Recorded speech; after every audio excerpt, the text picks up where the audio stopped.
Bonjour à tous. On va faire un petit partage d'une simple réflexion.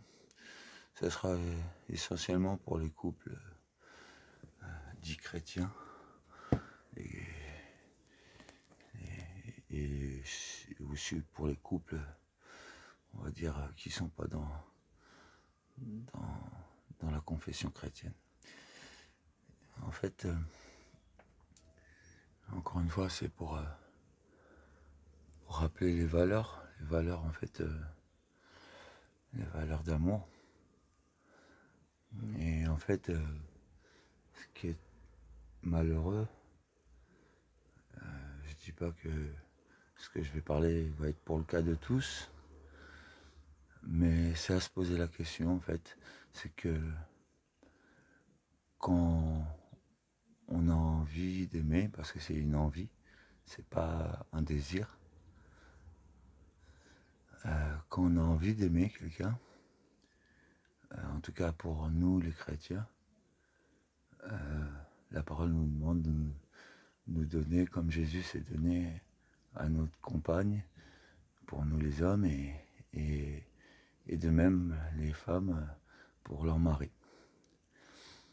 Maintenant, le sujet, en fait, c'est que beaucoup de chrétiens se marient ou se fiancent, pas forcément pour les bonnes raisons. La question, c'est que même si tu es déjà marié ou tu es fiancé, pose-toi cette question. Est-ce que tu es avec cette personne parce qu'elle a une certaine notoriété et c'est pour ça que ça t'a attiré et tu es venu vers elle? Est-ce que tu es avec cette personne pour sa beauté, que ce soit homme ou femme, hein, c'est pour les deux? Est-ce que tu es avec cette personne pour son statut, sa richesse ou sa beauté, son physique? C'est ça la question. C'est parce qu'en fait, beaucoup vont se mettre en couple par désir en premier. Et après, ils veulent appliquer les valeurs de Christ, mais le problème, c'est que s'ils ne le font pas véritablement, et ben à un moment ou l'autre, ça va s'écrouler parce que ce soit la notoriété ou peut-être la richesse ou peut-être la beauté, et c'est pas peut-être, c'est sûr, c'est tôt ou tard, nous vieillissons tous, le jour où c'est plus à ton goût, homme ou femme, ça va être comment? Est-ce que tu auras la même intention d'aimer? Est-ce que tu auras la même intention de donner? C'est pour ça qu'en fait, je partage ce sujet parce que je sais que beaucoup de couples se sont mis ensemble parce que il y avait ou une notoriété ou un attrait physique ou un attrait financier et après ils essayent de poser le symbole de l'amour derrière, mais la vérité c'est que beaucoup se sont mis en couple par désir, pas par volonté d'aimer. Parce qu'en fait, encore une fois, aimer c'est comme Jésus nous l'apprend, on n'a pas à choisir le physique, on n'a pas à choisir la richesse, on n'a pas à choisir, on doit vouloir juste le bien de l'autre, juste la paix, le salut, la tranquillité, c'est ce qu'on doit vouloir et on doit s'efforcer de faire ça pour l'autre et vice versa. Maintenant, c'est pas toujours le cas malheureusement et c'est pour ça qu'il y a certains couples qui se séparent parce qu'au bout d'un moment, quand l'aspect séduction disparaît, que ça soit financier, physique ou notoriété, il n'y a plus personne et l'intention n'est plus la même. Parce qu'en fait, la première volonté, quand vous êtes mis avec cette personne, c'était parce que c'est un désir. Ça fait que le jour où ce désir-là disparaît, bah, vous restez plus. Alors que l'amour, justement, ne se fie pas ni au physique, ni à la richesse, ni à la pauvreté, ni à... C'est...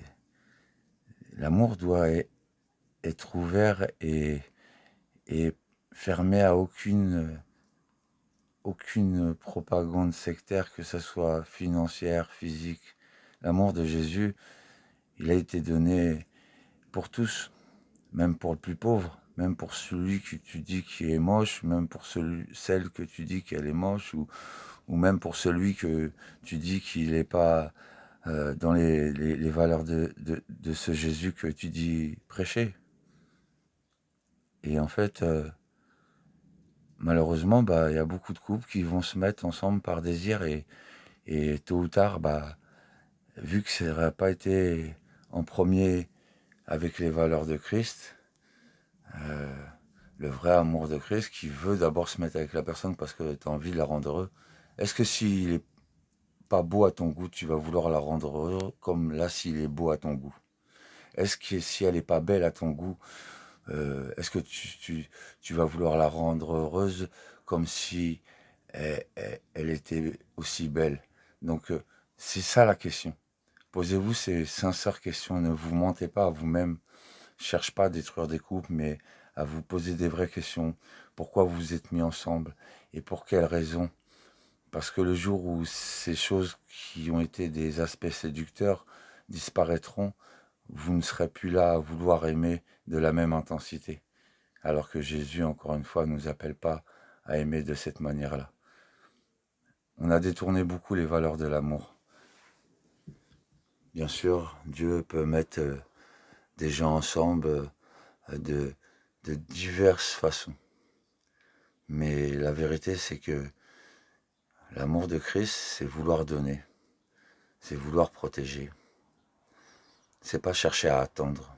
Parce que quand tu te mets avec quelqu'un, parce que tu sais que tu as le physique que tu attends, que tu as la richesse que tu attends ou la notoriété que tu attends, ce n'est pas de l'amour. L'amour, c'est vouloir donner en premier. C'est facile de donner quand tout te plaît. C'est facile de bénir sa famille. Voilà mon petit partage pour aujourd'hui. Et après, encore une fois, pour ceux qui diront peut-être que je parle sans savoir, certaines choses de mon vécu me permettent de pouvoir en parler encore une fois. Et je pense que chacun de nous, nos vécus nous permettent d'ouvrir les yeux. Et le Seigneur, je pense, nous permet d'ouvrir les yeux face à certaines situations ou certaines attitudes qu'on sent propres et sincères. Mais la vérité, c'est que faut regarder les vrais fondements de votre amour. Pourquoi vous êtes mis ensemble? Parce que vous vous plaisez physiquement ou parce que vous avez envie d'apporter du bonheur à la personne réellement, d'apporter de la protection, de la tranquillité?